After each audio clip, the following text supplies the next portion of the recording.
आज का हमारा टॉपिक है नंबर सिस्टम। नंबर सिस्टम तो हम सबसे पहले नंबर सिस्टम में हमें सबसे पहले क्या आना चाहिए? तो हमें सबसे पहले डिविजिबिलिटी रूल, डिविजिबिलिटी रूल ये हमें पता होना चाहिए। डिविजिबिलिटी रूल में सबसे पहले हमें ये पता होना चाहिए कि 2 का डिविजिबिलिटी रूल क्या है। तो 2 का डिविजिबिलिटी रूल क्या है कि अगर कोई संख्या 0, 2, 4, 6, 8 है, यानी कि किसी संख्या का लास्ट यानी कि इकाई अंक इतना है, तो ये संख्या क्या होगी? 2 से डिविजिबल होगी। ठीक है। उसके बाद हम 3 के डिविजिबिलिटी का नियम देखेंगे। तो 3 में क्या होता है कि यदि मान लो कोई संख्या है तो उसके सभी जो अंक होंगे उनको अंकों को जब हम प्लस कर लेंगे, सभी अंकों के इनको जोड़ लेंगे, तो जो इनका योग आएगा वो किससे होना चाहिए? वो होना चाहिए 3 से डिविजिबल। 3 की डिविजिबिलिटी का रूल क्या है कि अगर कोई नंबर दिया हुआ है या फिर कोई संख्या दी हुई है तो उसको जोड़ेंगे पूरा, तो जो उसको जोड़ने के बाद में जो नंबर आएगा उसको जब 3 से भाग करेंगे, अगर वो कट जाता है यानी कि वो 3 से कट जाएगा। अब हम देखते हैं जो इम्पोर्टेंट है 4 से कैसे, जो सबसे ज़्यादा इम्पॉर्टेंट है वो हम देख लेते हैं, है ना। अब जैसे हम लोग मान लो 9 से, किसी को 9 से डिविजिबल करना है तो क्या होगा? 9 में भी सेम होता है कि सभी संख्या का योग, जैसे जो भी दिया हुआ है उसका योग कर लेंगे, यानी कि उसको प्लस कर लेंगे। जब प्लस कर लेंगे तो जो संख्या आएगी उसको जब हम 9 से भाग करेंगे तो वो 9 से डिविजिबल होनी चाहिए। उसके बाद हम 5 का देख लेते हैं। 5 में क्या होगा? 5 में यदि कोई संख्या दी हुई है, उसके लास्ट में यदि 5 है या फिर या किसी के लास्ट में 0 है, यानी इकाई अंक, है ना, इकाई अंक यहाँ पे लिख लेते हैं कि अगर किसी के लास्ट में इकाई अंक 5 या 0 है तो वो क्या होगा? 5 से डिविजिबल होगा। यदि किसी भी संख्या के इकाई अंक में 5 या 0 हो तो वो संख्या 5 से डिविजिबल होगी। अब हम देख लेते हैं 4 की डिविजिबिलिटी रूल क्या होता है। 4 में जो जो इकाई और दहाई से बनी संख्या होगी वो क्या होगी? वो मतलब 4 से डिविजिबल होनी चाहिए। मान लो यहाँ पे लिखा है 4, 3, 2, तो यानी कि जो 3 और 2 है, यानी दहाई और इकाई वाली संख्या, यानी कि 3 और 2 यानी कि 32। 32 किससे डिविजिबल होनी चाहिए? 4 से। कहने का मतलब है दहाई और इकाई की संख्या यानी कि लास्ट के 2 डिजिट किससे? 4 से डिविजिबल होंगे, तभी संख्या 4 की डिविजिबल मानी जाएगी। अब हम देखते हैं 8 से। तो 8 से डिविजिबल कैसे होगा? मान लो कोई संख्या दी हुई हो तो वो जो 8 से तभी डिविजिबल होगी, जैसे कि मान लो 3 मतलब इकाई दहाई सैकड़ा, यानी कि 3 लास्ट की, मतलब इसमें लास्ट 2 डिजिट और इसमें लास्ट 3 डिजिट, इसमें लास्ट की 3 डिजिट किससे होनी चाहिए? वो 8 से डिविजिबल होनी चाहिए। अगर वो 8 से डिविजिबल हो जाती है, इसमें योग नहीं होगा, योग नहीं होगा। मान लो कोई संख्या दी हुई है 2, 3, 4, 6, 8, तो जो लास्ट की ये 3 संख्या हैं 3, 4, 6, 8, ये किससे डिविजिबल होनी चाहिए? अगर ये 8 से कट रही है तो ये डिविजिबिलिटी 8 की डिविजिबिलिटी मानी जाएगी। उसके बाद हम अगला देख लेते हैं 11 से। 11 तो बहुत ज़्यादा आता है, तो 11 की डिविजिबिलिटी क्या होगी? तो इसमें क्या करना है? पहले इवन नंबर, जितने इवन का योग है ना, और उसमें से हमें क्या घटाना है? ऑड का योग, ऑड का योग।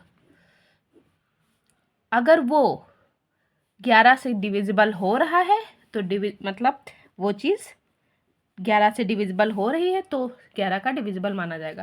कहने का मतलब है, मान लीजिए हमारे पास कोई संख्या है 2, 3, 5, 9, 2, तो ये हमारा क्या है? 1, 2, 3, 4, 5, यानी कि ये ऑड, ये इवन, ये ऑड, ये इवन, ये ऑड।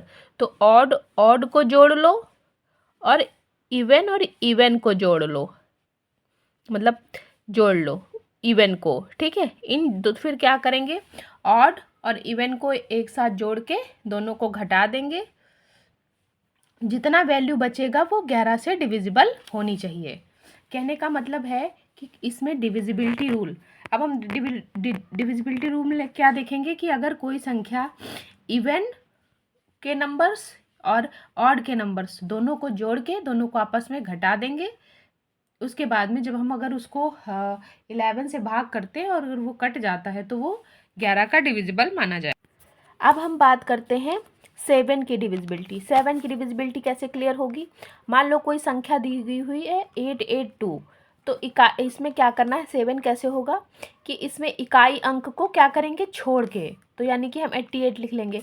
इकाई अंक के 2 गुने का, जैसे इकाई अंक है इसका 2 गुना करके इसमें से माइनस कर देंगे। मान लो इकाई अंक इसका 2 है तो 2 गुने का 2 का 2 गुना, कहने का मतलब है 2 के इकाई अंक का 2 गुना करके उसे घटाएंगे।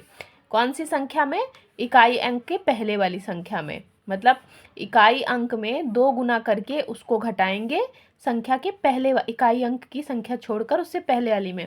अगर वो घटाने के बाद में 7 से विभक्त हो रही है, 7 से कट रही है, इसका मतलब वो 7 की डिविजिबल होगी। ठीक है, नेक्स्ट हम बात करते हैं को प्राइम नंबर। को प्राइम नंबर क्या होते हैं? जिनका HCF, को प्राइम नंबर क्या होता है? जिनका HCF 1 हो, जैसे कि 2,3, 3 या 5, 6 या 7, इनका HCF कितना आएगा? 1 ही आएगा, है ना। को प्राइम नंबर्स वे होते हैं जिनमें जिनका HCF क्या होता है, और ये कैसी संख्या होती है? सह अभाज्य संख्या कहलाती है। को प्राइम नंबर्स को हम क्या कहते हैं? सह अभाज्य, है ना, जो आपस में ना कटें। उसके बाद हम बात करते हैं सम संख्याएं। सम संख्याएं किसको कहते हैं? इवन नंबर्स को। इवन नंबर्स, है ना, जो संख्याएं 2 से पूरी तरह से कट जाएं, पूर्णतः कट जाएं, तो उन्हें हम सम संख्या कहते हैं। जैसे कि 36 है, 32 है, ठीक है, 90 है, तो ये सब कैसी संख्याएं हैं? सम संख्याएं। उसके बाद हम देखेंगे ऑड नंबर, यानी कि विषम संख्याएं। और विषम संख्याएं ऑड, ऑड किसको कहते हैं? जो 2 से ना कटें उन्हें विषम संख्याएं कहते हैं। लाइक 23 है, 35 है, 557 है, ये सब कैसी संख्याएं हैं? विषम, क्योंकि ये 2 से नहीं कटेंगी और ये 2 से कट जाएंगी। उसके बाद हम बात करते हैं कौन सी संख्याएं हैं। अब हमें ये चीज़, इसमें सबसे मेन चीज़ है, आपको ये पता होना चाहिए even numbers, odd numbers, divisibility rules पता होने चाहिए। और इसका सबसे एक फॉर्मूला है, सबसे बेसिक फॉर्मूला, जो कि हर जगह काम आता है। कौन सा है? भाज्य बराबर भाजक गुणे भागफल प्लस शेषफल। शेषफल, भाजक को हम लोग क्या कहते हैं? डिवीज़र, है ना, डिवीज़र। भागफल को क्या कहते हैं? कोशेंट, है ना, और शेषफल को क्या कहते हैं? रिमाइंडर, यानी कि जो बचता है। और भाज्य को क्या कहते हैं? डिविडेंड, है ना। तो जैसे कि मान लो हम किसी संख्या को भाग कर रहे हैं, तो ये हमारा क्या होता है? भाजक, है ना, ये हमारा होता है क्या? भाजक। भाजक मतलब डिवीज़र, ठीक है। और जिस भाग देने पे जो आता है उसको हम क्या कहते हैं? कोसेंट। और जो ये अंदर लिखा होता है ये होता है भाज्य। भाज्य मतलब डिविडेंट, है ना, ठीक है। और जो बचता है उसे हम क्या कहते हैं? रिमाइंडर। तो ये फॉर्मूला आप लोगों को याद रखना है। और कुछ विशेष फॉर्मूले हैं, जैसे कि a+b का होल स्क्वायर, तो इसको रट लेंगे, a² + b² + 2ab। उसके बाद हम बात करते हैं a-b², तो सेम होगा, बस इसमें माइनस लग जाएगा, a² + b² - 2ab। उसके बाद हम बात करते हैं a+b का होल स्क्वायर, तो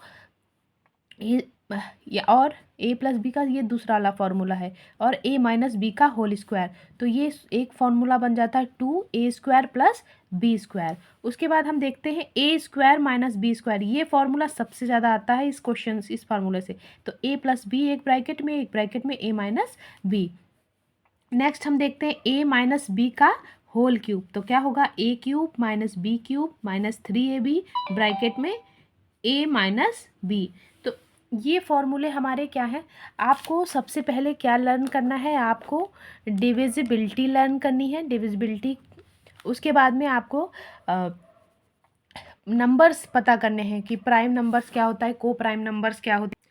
जैसे आपको एक क्वेश्चन दे दिया जाए कि 476 गुणे 198 गुणे 359 गुणे 242। अब आपसे कह दिया जाए कि इसका इकाई अंक क्या होगा, इकाई अंक पूछ लिया जाए, तो आप क्या करोगे? सबसे पहले आप इसको देखोगे कि इसमें सबसे लास्ट में इकाई अंक क्या है। इसमें है 6, इसमें है 8, इसमें क्या है 9 और इसमें क्या है 2। तो आप अगर इसको चाहो तो इसको इसको मल्टीप्लाई करके आपको ये इससे इतना ज़्यादा मल्टीप्लाई करने की ज़रूरत नहीं है। आप इससे कर सकते हो 6 48, 48 का आप ऐसे कर सकते हो। आप जब किसी चीज़ को मल्टीप्लाई करो उसका लास्ट का जो इकाई अंक है उससे उसकी मल्टीप्लाई करते रहो। जैसे 9 दून 18, 18 का 8 मतलब, और 6 अठे 48, 48 में 8, 8 अठाई 64, यानी कि जब आप मल्टीप्लाई कर रहे हो तो लास्ट में 4, यानी कि इकाई अंक 4 आ रहा है। वैसे आप क्या करोगे? 6 अठे 48, 9 दून 18, फिर आप इसका 8 8 लोगे, 8 8 जा 64, तब आप करोगे। तो वही बात है कि आपको कुछ चीज़ें मन में ही कर लेनी है, ठीक है। तो आप इसको लास्ट के इकाई अंक जिससे भी अगर डबल ट्रिपल जो भी आ रहा है तो आप सिर्फ लास्ट के नंबर देखो और आपस में मन में ही उनसे गुणा करते रहो। और 8 8 64, 64 में भी इकाई अंक कौन सा हुआ? 4।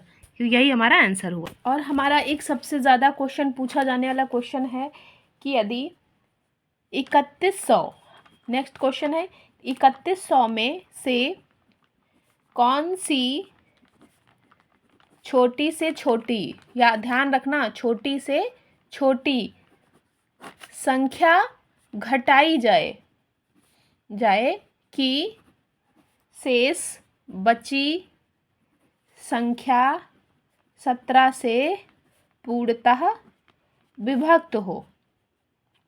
तो अभी आप इसका पहले बेसिक देख लो।